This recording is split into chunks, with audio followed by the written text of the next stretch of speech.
the Appian Way, one of the roads that took thousands of Romans in and out of their capital city every day. Young and old, rich and poor, clean and dirty. And it's where I want to start, asking a question that really interests me. Who were the ancient Romans? Outside the city, it was lined with thousands and thousands of tombs. So before you got into the city of Rome, you'd already met the Romans. Dead ones, that is. And the lives of many of them began or ended a long way from Rome. This is just a tiny fragment of someone's tomb. Someone called Iscinus. Occisus est in Lusitania. He was murdered in Spain. This lady's Usia Prima, a priestess of the Egyptian goddess Isis. And there's her little sacred rattle. She's almost looking at you. I feel like saying, pleased to meet you, Prima. They come from every walk of life and every part of the empire, and a lot of them had once been slaves. These aren't the kind of guys we usually think of when we think of Romans.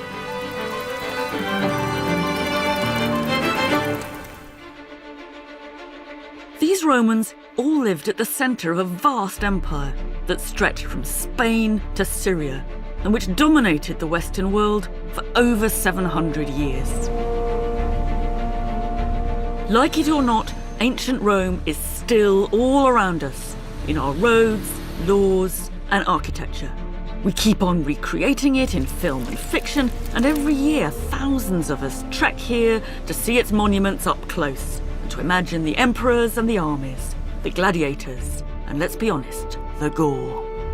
But hidden all over the modern city, in its walls, behind the facades, even under its streets, is something much harder to find, but just as captivating. The forgotten voices of the ordinary people. They're still there, if you know where to look.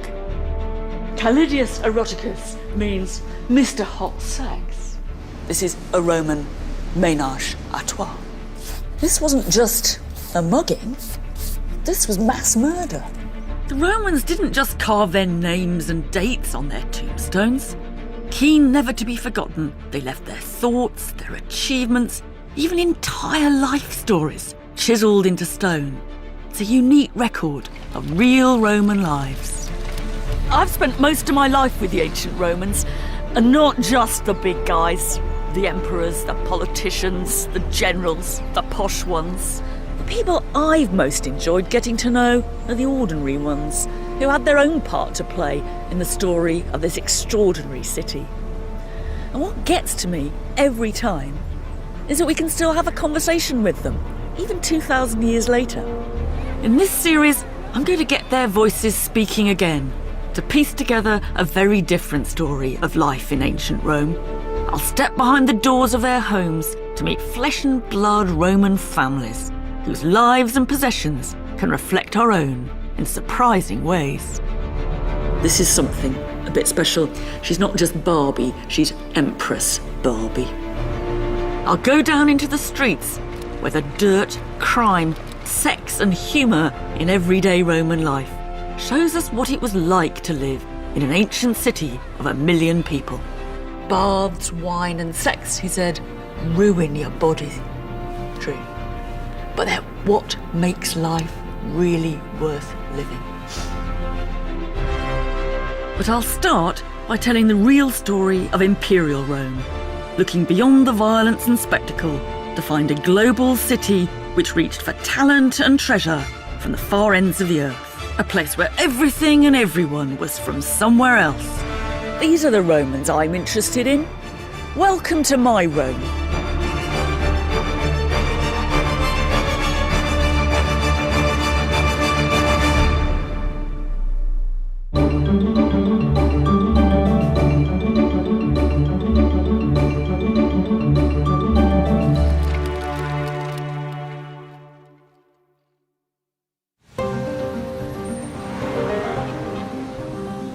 When you arrived in Rome at its imperial height 2,000 years ago, you found yourself in a new kind of city.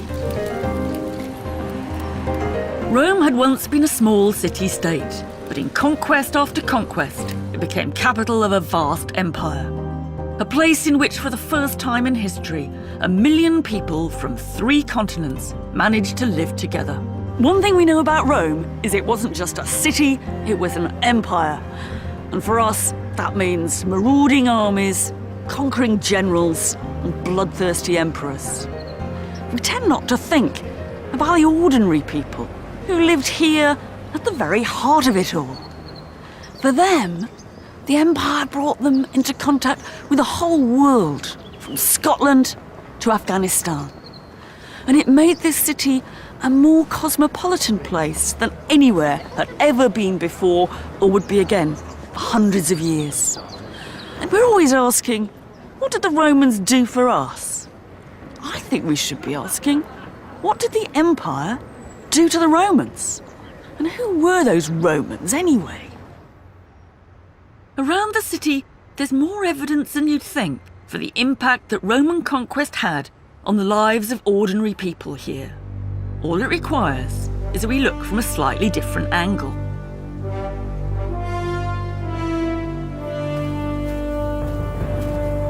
One of the most famous monuments in the Forum celebrates the moment when one conquering army came home. In 71 AD, the city got a day off for the triumphal return of the Emperor Vespasian and his son Titus, who had crushed a rebellion in Judea. We've got here the victorious general, Titus, driving through the streets of Rome in his chariot to celebrate his victory. And on the other side, we've got the booty that he's brought home with him. Titus had devastatingly conquered the Jews, and here we can see the loot that he has got from the Jewish temple. It's a grand display.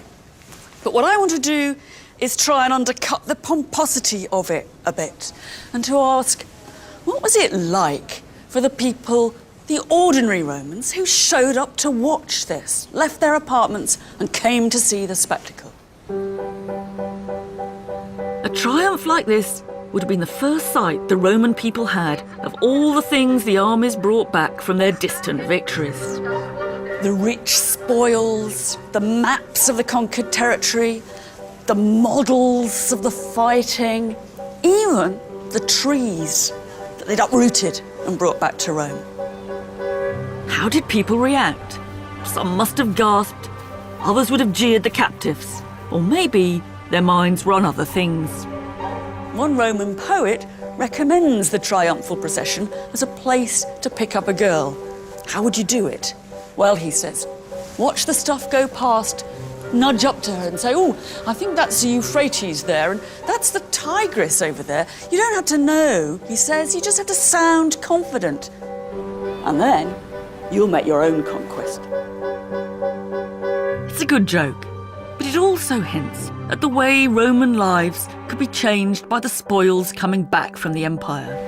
This girl can't have been the only person who found all this pretty strange, but also exciting. So what did the Roman armies bring back from the empire?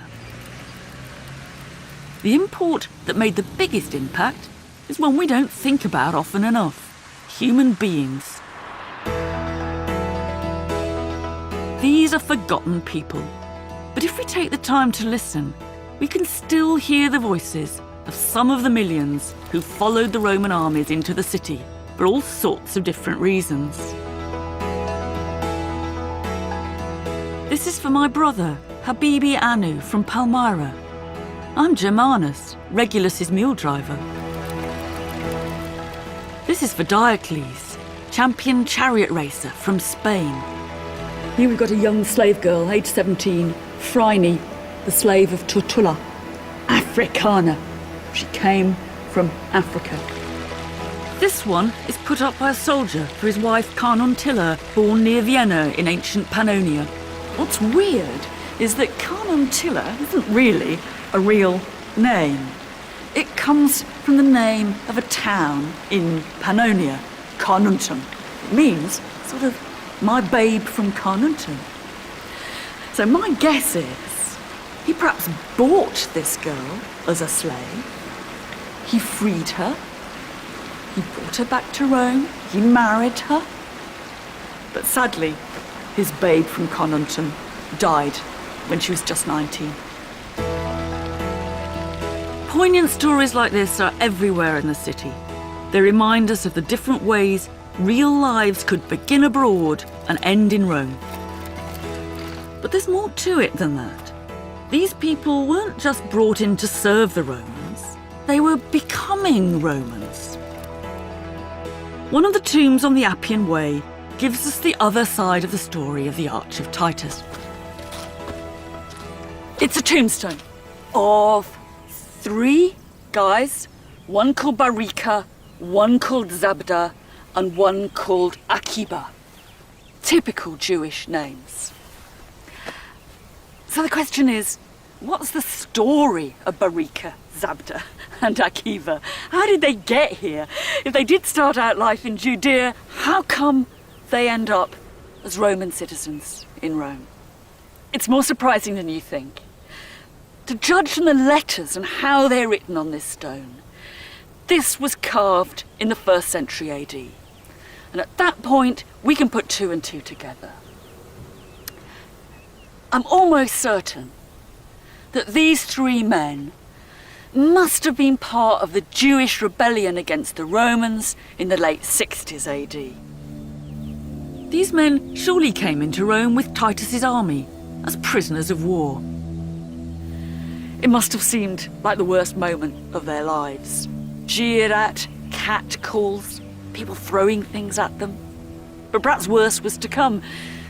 They were auctioned off as slaves and bought by a man called Lucius Valerius. What their life in slavery was like, we don't know, but he freed them and they become new Roman citizens with his name, Lucius Valerius, but their Jewish names still asserting their Jewish sense of identity. This is one of the ways that Roman conquest works. It does bring slaves, but it also brings, eventually, new Roman citizens. It's a fairy tale happy ending and a classic Roman story. When guys like this were freed, they didn't just go back to their old lives in Judea, they stayed in their new home, and what's more, they became Romans, with all the rights and privileges which came with full Roman citizenship. But what kept them in Rome? How many of them were there? And where did all these new Romans live? To try and make sense of it all, I went to meet a colleague in Trastevere, which literally means across the Tiber from the ancient city centre. It's got a reputation as a bit of an immigrant area in Rome even now.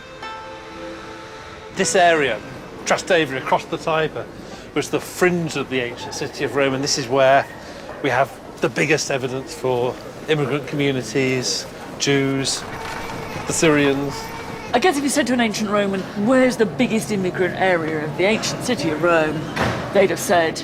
Over the river, on the other side, yeah. Part of the answer to the question of why an area like this could be so cosmopolitan lies in the story of slaves like Barika, Zabda, and Akiba. Greeks thought Romans were really weird for freeing as many slaves as they did. And making them citizens. Yes, although it's very brutal, being a slave can be a kind of stage in a life, like an apprenticeship. You come in as a German, you get a Roman name, you learn Latin, or you learn to manage in Latin, you learn some kind of job that's useful to your master sets you free, and there you are, you're a Roman citizen with a trade and a Roman name and a bunch of powerful people you know. This is your entry into Roman society.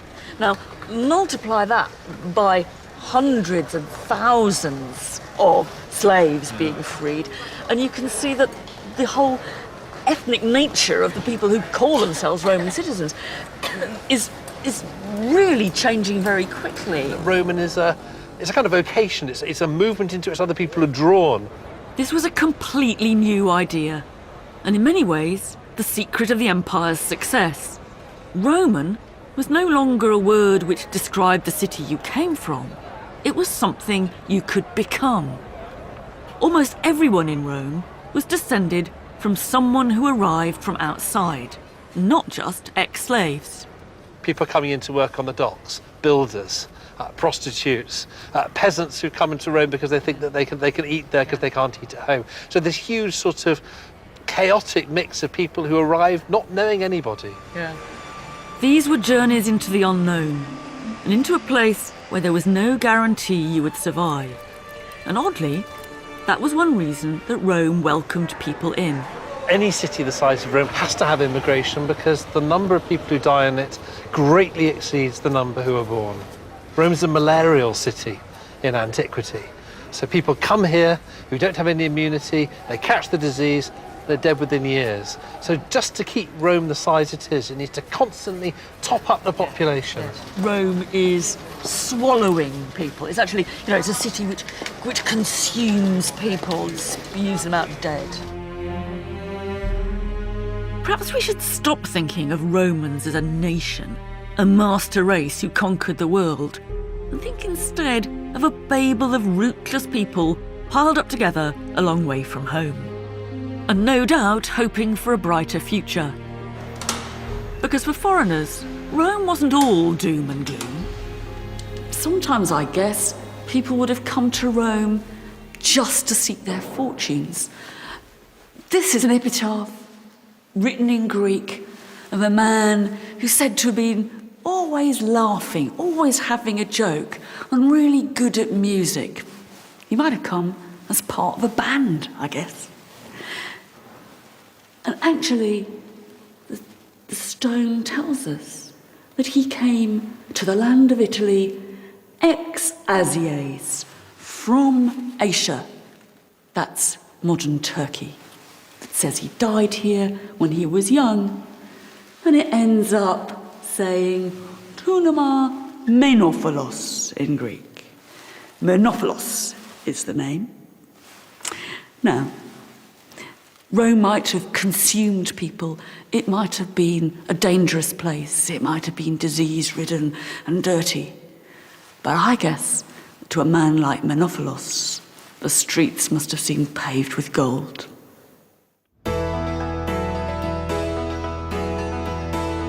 And not all immigrants in Rome were at the bottom of the heap. The Senate and the imperial palace were full of people from outside, just like the streets of Trastevere. Rome was international, from the bottom to the very top.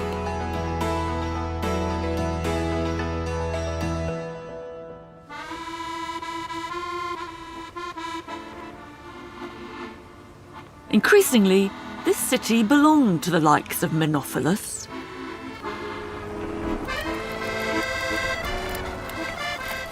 As new people arrived, Rome's population doubled, then doubled again, till it reached over 1 million. There was nowhere in Europe bigger until Victorian London.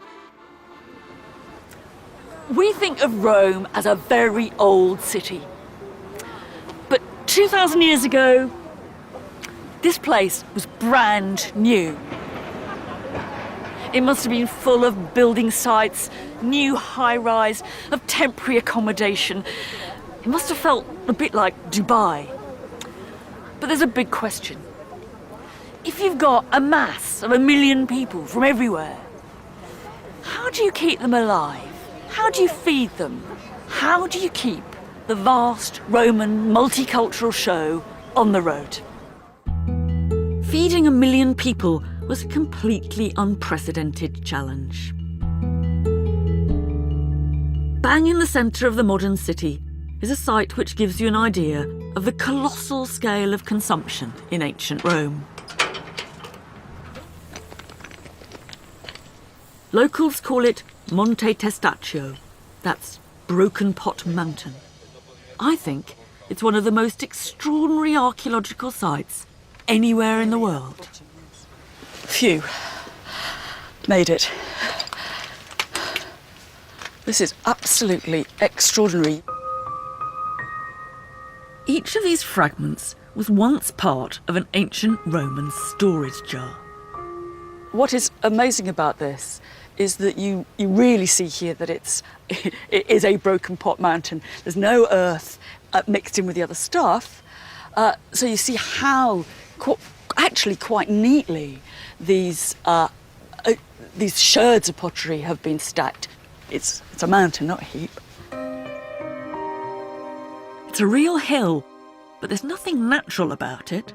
This is a huge ancient rubbish dump, composed entirely of discarded containers, amphorae, that held just one of the products consumed by Rome. It was olive oil, which seeped into the jars and made them go really rancid, so they were the only containers that couldn't be recycled. Poor old amphorae are taken off to be pickaxed up and made into the mountain, and the olive oil that was in them gets everywhere. It's the stuff of Roman life. You'd find it being used in cooking. It's what's going to help you make perfume. It's what the guys in the baths who are exercising, rubbing themselves, scraping themselves down would have used. And in the end, it's what the poor little old lady in the garret who's just got one pottery lamp, what came in his amphora would have been her only source of light at night. It's no exaggeration to say that Rome ran on olive oil. And this place gives archaeologists a great opportunity to work out how it got here. It came in massive quantities. That's a place. This must have been what? Originally... Even larger than yeah. that. You know, and that's... Very heavy. They say 30 kilos when they're... Empty. Empty? Yes. That's my suitcase when it's full. Is this amphora when it's empty? Empty, yeah. And what's amazing is that you can often find out exactly where the oil came from. We know that it's ARVA. It's Arva is a town called this way in the shores of the Guadalquivir. So that's linking that precise chart to a site in the southern Spain. So Roman town, southern Spain. The guy who's making this amphora is stamping it with his town's name, saying, this is a product of Arva. Yeah. According to these trademarks, almost all the oil in this mountain was coming from Spain and a bit from North Africa. Today, Italy is famous for its olive oil, but in ancient times, they were importing most of it from somewhere else. The fascinating thing about this mountain is the way that you can start to piece together little life stories of these pots and their contents. It gets down to the coast in Spain, gets loaded onto boats. If it's lucky, it makes it, but there's lots of shipwrecks in the ancient Mediterranean. It arrives at the coast, it's humped off the boat, it's put into barges, it's brought up the Tiber to the city of Rome itself, humped off the boat again, put into warehouses, decanted into small containers. The amphorae end up here. It might not look it at first sight, but in fact it's one of the most impressive monuments to the idea of Rome as an imperialist consumer city, bringing in the foodstuff she needs from all around the Mediterranean. It wasn't just olive oil. A short trip down the River Tiber is the seaport Ostia.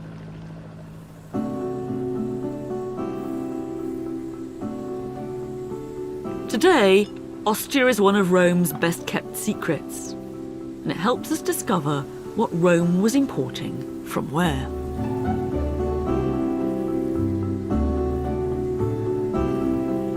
Martin Millett has been excavating near here, and together we went to explore an intriguing piazza next to the theatre, which we call the Square of the Corporation. OK, Martin, this is where I get to do the housework. Now live this down. If you sweep away the pine needles, there are mosaics all around here, advertising companies importing goods from abroad. Torres. Rope Makers. This is the organisation of fur traders. The Naviculariorum Lignariorum. That's the wood traders. So what we've got so far is... Rope, pelts and wood. There are at least 50 of these mosaics. Most of them give us a place as well as a product. They add up to one conclusion. Rome was being supplied from all corners of the Mediterranean. Italy's not big enough to support the city of Rome. It is a city that's drawing in resources from everywhere. This was a new moment in Western history. Rome had become what we now call a consumer city on a vast scale. These aren't luxury products, they're basic commodities. Wood, leather, oil, wine, and most important by far, grain. People talk about Rome being a consumer city with a population of about 1 million, and that implies 150,000 metric tons of grain a year. Now, I don't know how big those ships are, but you need a lot of ships like that to bring in 150,000 metric tons of grain. As the city grew, farms in Sicily, Libya, and then Egypt were given over to producing wheat for the people of Rome. When the grain ships arrived in Italy, the word would pass round Rome. The food had arrived. This was one thing the empire did for Rome. It kept them alive. But it did more than that. I want to think about life in that consumer city. Who are the winners and who are the losers? One really interesting thing is how they used this imported grain. And that means thinking about bread, not just eating it, but making it. I'm very much second in command.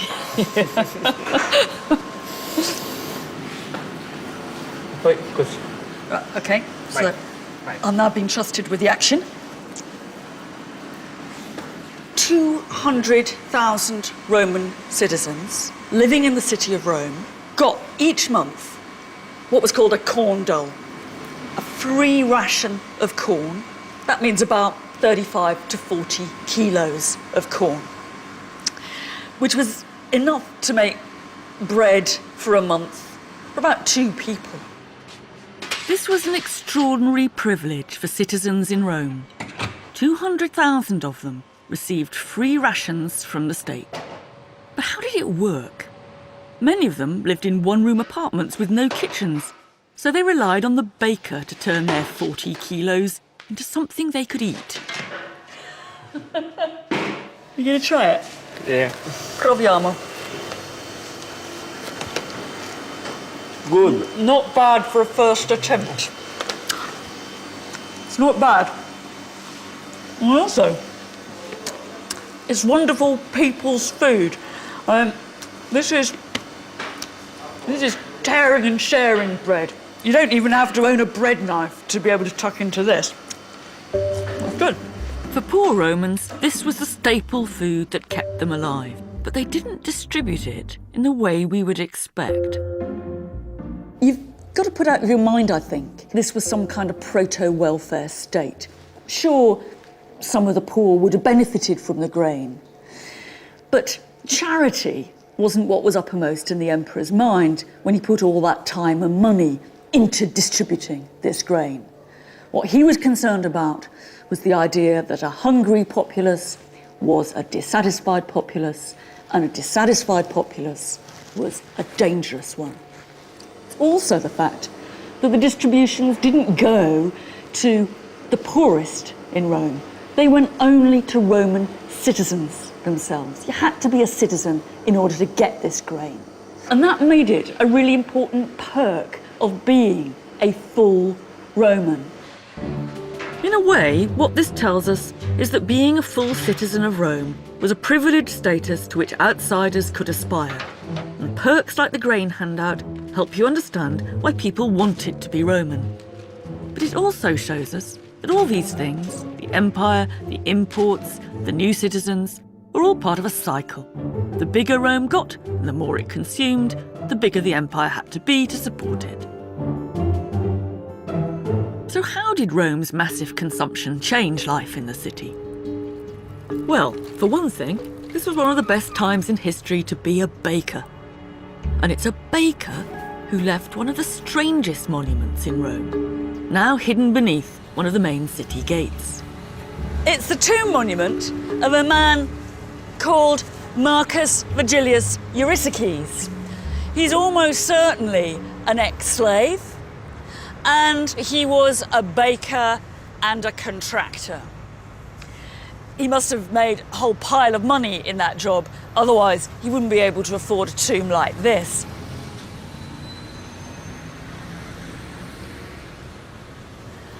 What Eurystheus has done is given himself a theme tomb. At the very top, all around the monument, there were scenes from the life of the bakery. There's the kneading, putting the bread in the oven, weighing the stuff out. And even these rather strange circles and columns underneath will be instantly recognisable to a Roman as bakery equipment. The circles are almost certainly the kneading machines, and the columns are the bins in which the dough is kneaded. What this says in Latin is, this is the tomb of Eurystheus, the baker and contractor. Apparet. It's obvious. Or what I think we'd say, this is the monument of the baker. Get it? And I really like the way that get it still speaks to us 2,000 years later. Have we got that this is the tomb of the baker? Yeah. Eurystheus could joke because things had gone pretty well for him. His name sounds Greek, so most likely he came from abroad, but he ended up as one of a new class of people getting rich on the proceeds of empire. I've got a tremendous soft spot for Eurystheus, but I doubt that all Romans would have felt that way. My guess is that if some old money, old-fashioned Roman walked past this tomb, he'd have thought it was all a bit tacky. A bit like I might feel if some Premier League football player designed his own tomb in the shape of a giant football boot. What Eurystheus' joke reminds us is that the empire had a direct effect on how people in Rome made their living. It was becoming a city of urban professionals. One of the reasons that ancient Rome still seems quite familiar to us is that people could do a whole variety of different jobs, just like us.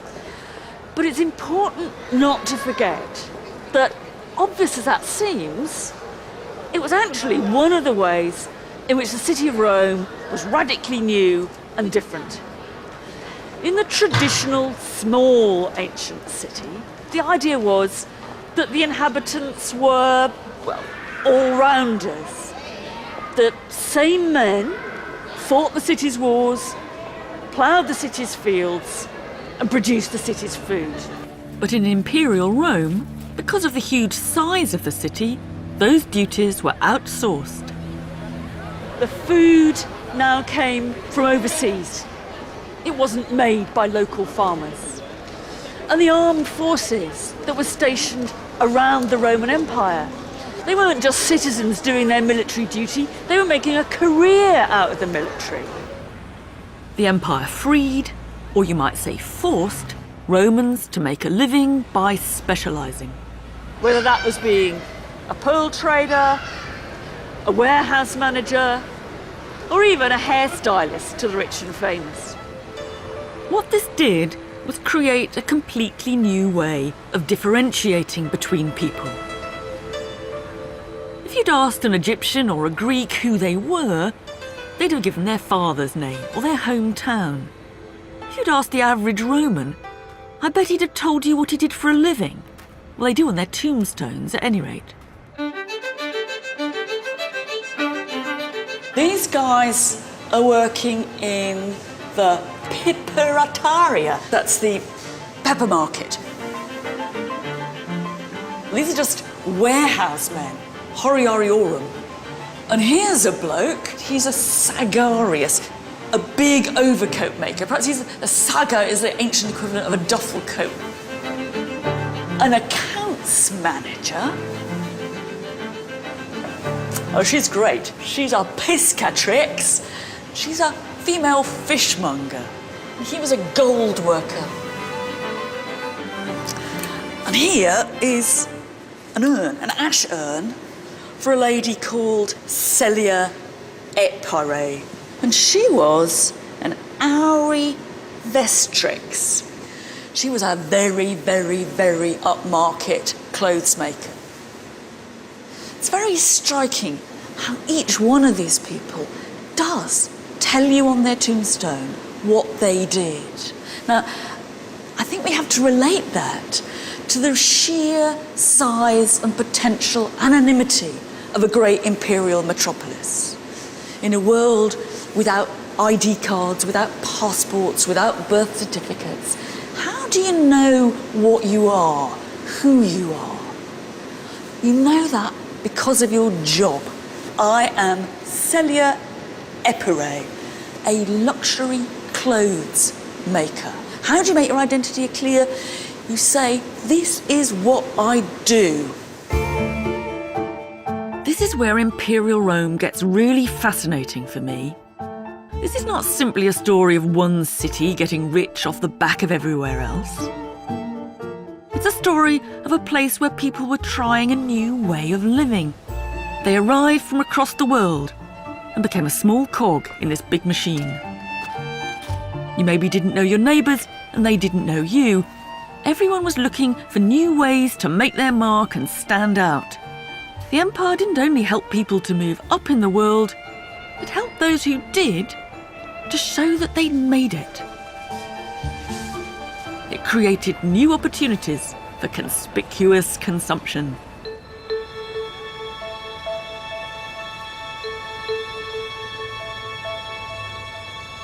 The empire gave most people in Western Europe their first experience of pepper, lemons and cherries.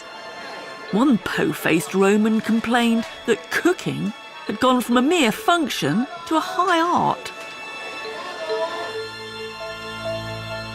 The empire transformed the sensory experience of the city.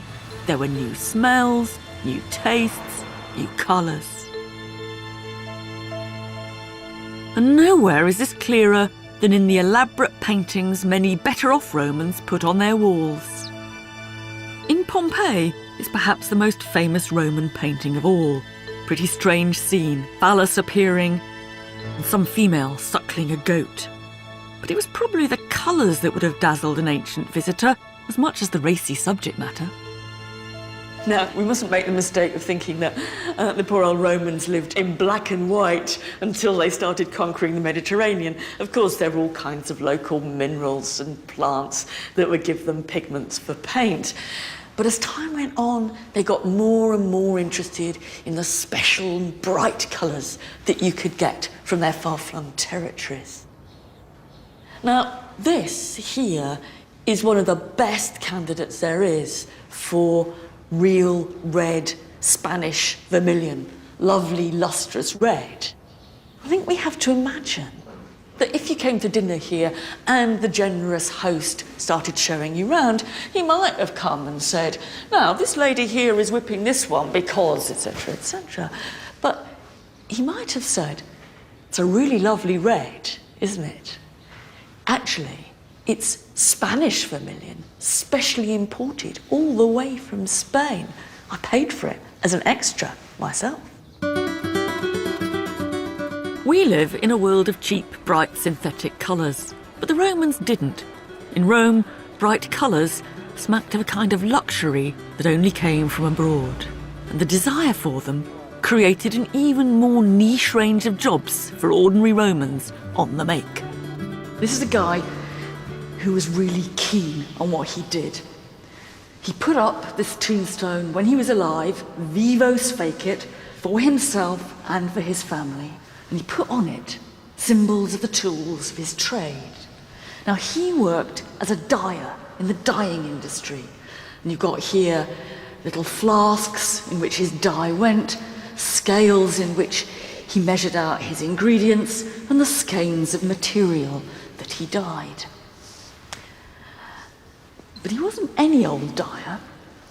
At the top, he tells us his name, Gaius Pupius Amicus. Purpurarius, he was a dyer of purple. In Rome, purple was special. It came from the eastern Mediterranean and it was extracted from tiny shellfish. It looked spectacular and it didn't fade. It was not only expensive, its use came to be regulated by law.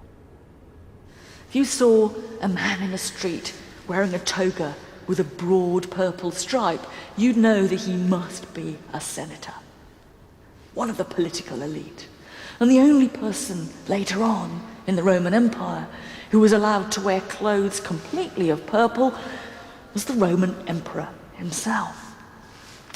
It's kind of colour policing.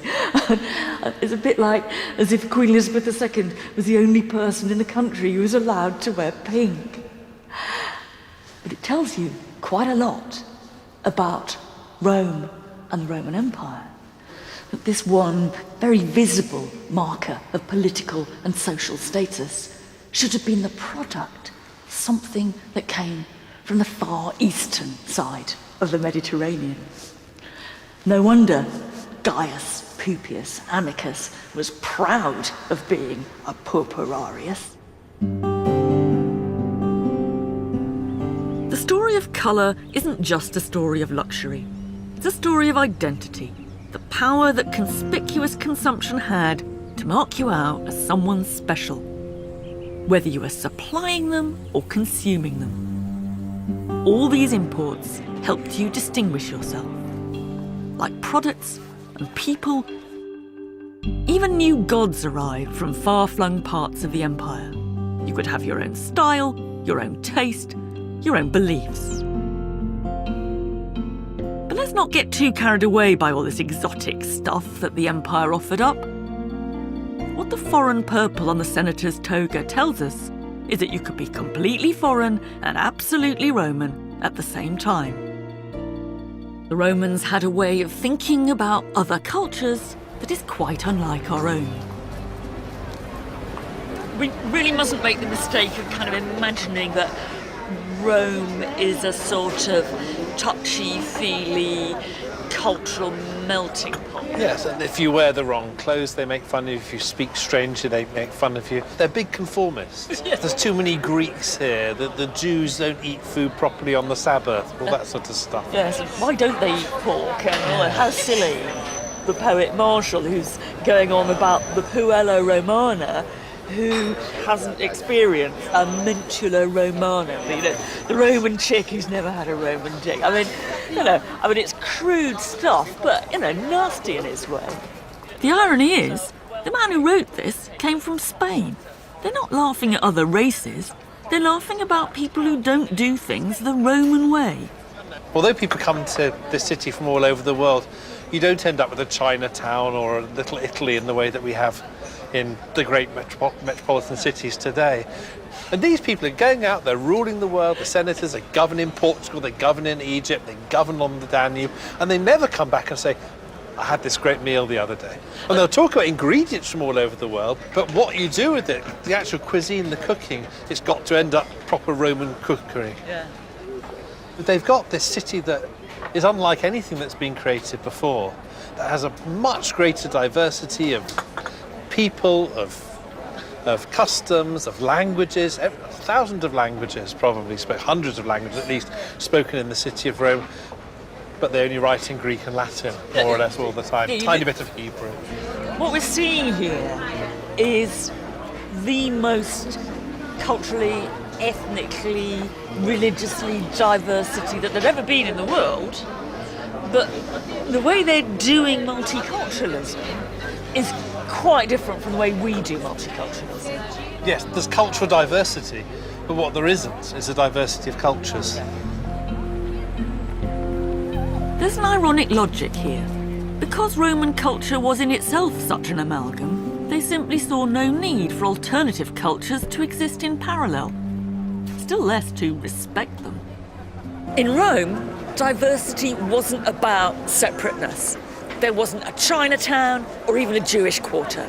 In fact, your average Roman would have been amazed at the way we try to respect and preserve different cultures. Here, the people were from everywhere, the food came from everywhere, the gods were from everywhere, but it all went into the blender and it came out Roman. The empire was doing two things to Rome. They were parading all the exotic and luxurious strangeness of the outside world. But at the same time, the distinction between Romans and the subject peoples was dissolving all the time. Eventually, every free adult male in the empire could call himself a Roman citizen. For me, there's one place which captures the contradictions of imperial Rome.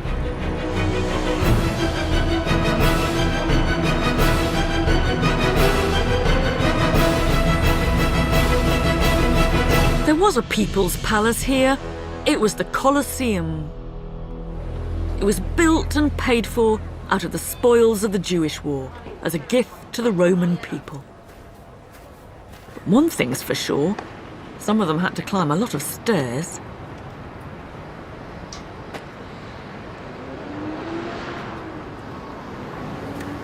I'm in the only part of the Colosseum that I'd be allowed to go to.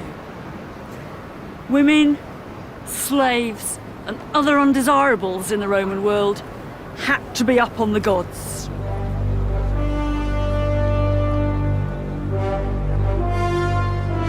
So what does it look like from the undesirables' point of view? Let's not think for a moment about the blood and guts. There was certainly plenty of that. But let's think of it in terms of empire.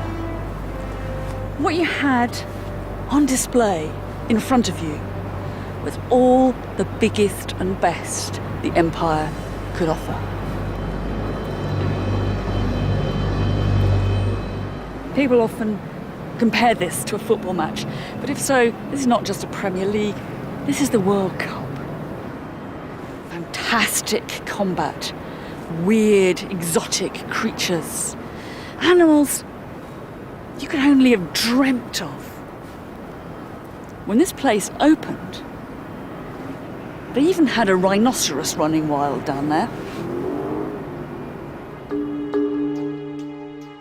This is one place we can see the Roman Empire from the ordinary person's eye view. This guy is looking at the show, and then During a pause or while he was looking at, he's scratching the scene Yeah. that he was seeing in the arena. And what have we got? We can see wild animals like a panther. And Oh, there's two other bears. Right? And bestiarios. The bestiarios. We can really look at those muscles in his arm, biceps, whatever they are. Really muscly bloke. And I think this is great because it not only gives us a spectator's viewpoint, but it also kind of captures that moment of what it was like to be here. You put your feet on your... This guy wasn't alone. The Romans just couldn't get enough of drawing the beasts they ogled in the Colosseum.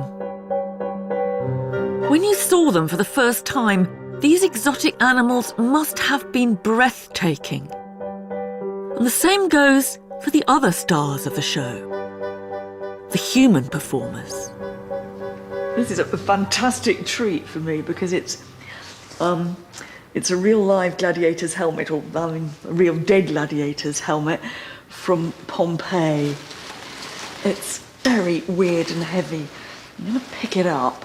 It's got a great crest on it and a bust of Hercules, which is facing out at you just to scare the opponent. I can't quite put it on, but I can get the feeling of what it's like having it on. But what it makes you see is it's jolly heavy, and you get a very, very difficult view from inside because everything's kind of shaded off both by the peak and by the protective grille. I mean, I don't quite see it. I didn't know where the blasted enemy was, honestly. The other thing about it is it looks to us fantastically weird. And I think it would look like that to the Romans too. The point about these gladiators is that they're not dressed in standard Roman army issue. They're not the kind of fighters you'd see if you went to fight the barbarians. These are mad, weird, exotic, foreign costumes. They're meant to exude the mysterious outside world and all the violence that there might be in it.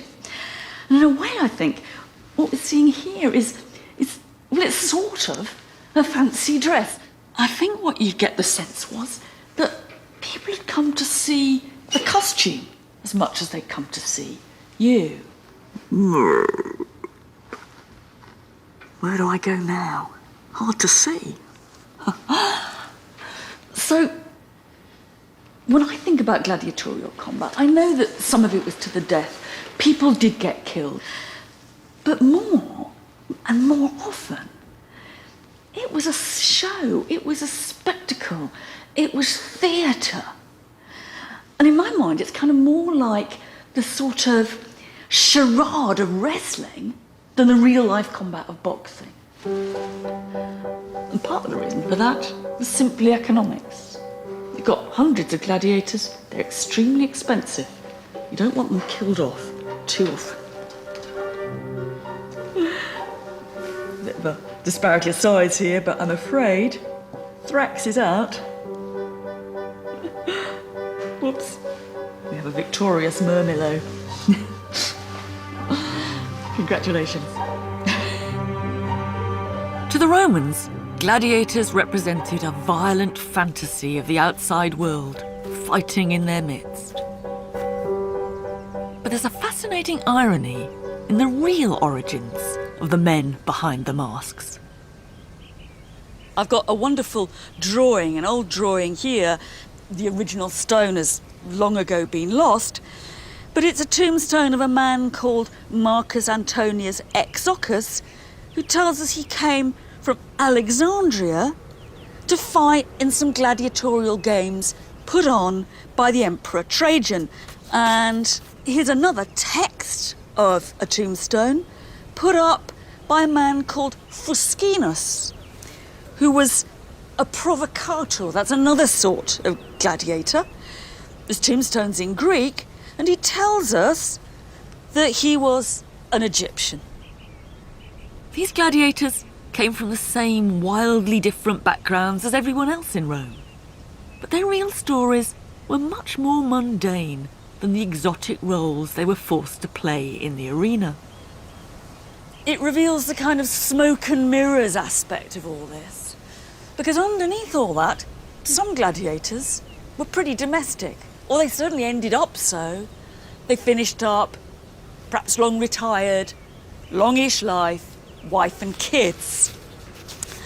One of the nicest ones is a man here who lived to the age of 45. He'd come from Tungria, he was a Belgian, but the tombstone is put up to him by his wife and little Justus, his son.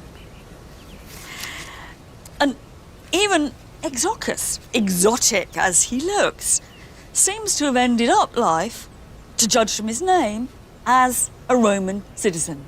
He presumably retired and lived out his life somewhere in suburban Italy.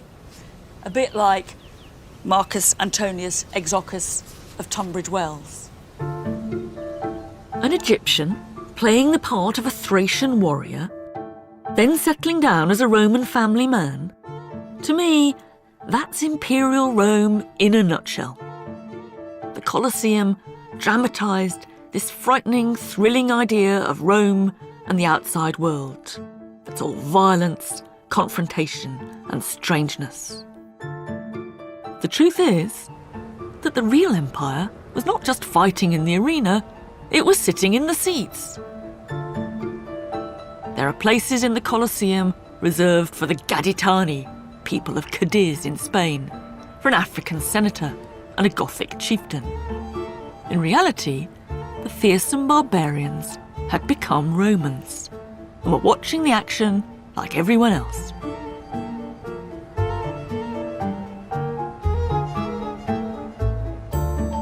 So what's the Colosseum doing then? At one level, it's showing the people of the city what they get from empire. But in a deeper sense, it's showing them that they fit in. If the people who are killing each other in the arena were stereotypical foreigners, then by implication, if you were watching them, you were a Roman. It's trying to put everything in an order that makes sense. The point about the Colosseum is that it was both a microcosm of the city of Rome and a microcosm of the Roman Empire, and it helps to show how the boundaries between what was Roman and what was foreign increasingly broke down. In Rome, for the first time in history, people from Asia, Africa, and Europe could sit together as citizens of the same state.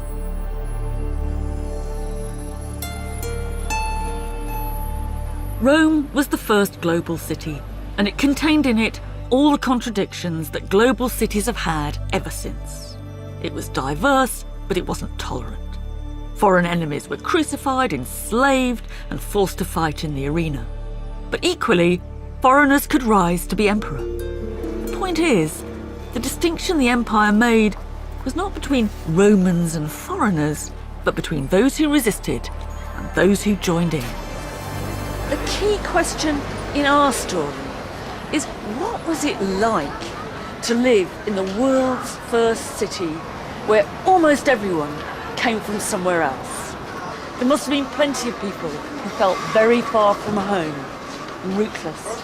For some, there were profits to be made and success to be had, and an exciting, even if bewildering, mixture of new ideas, different cultures, and different religions. Whatever you'd been back home, in Rome, you could reinvent yourself. It's not hard to imagine the fears and anxieties of those ordinary Romans, wherever they were from. How do I fit into all this? Who knows who I am? Who's going to remember me when I'm dead? Perhaps that's why they were so keen to write their stories onto their tombstones. They're deliberately speaking to you and me. Oh, this guy's really having a conversation. Stranger, he says. Hospes. Hang on a minute. Resiste. Stop here.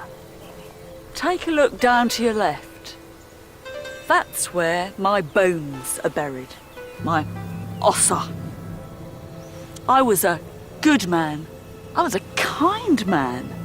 Misericordis. And I was a lover of the poor, amantis pauperis.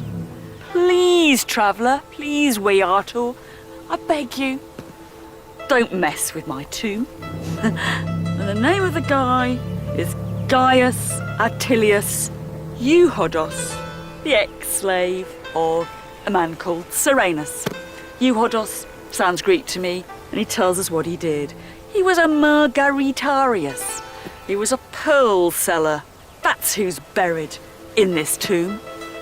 Traveller, he says, Viator, on your way now. Goodbye. Wale. Wale.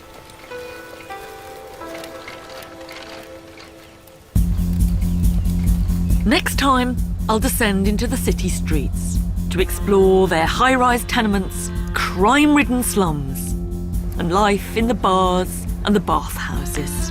And we'll find some very distinctive Roman voices, born from the earthiness of communal city life. This is how we have to imagine the ancient city.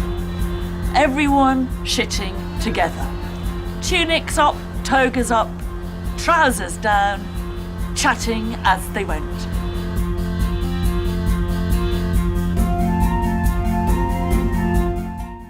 Rebuilding medieval Britain brick by brick here on BBC HD on Friday nights at 9. But back to tonight's now, and there's live music coming up with Jules Holland.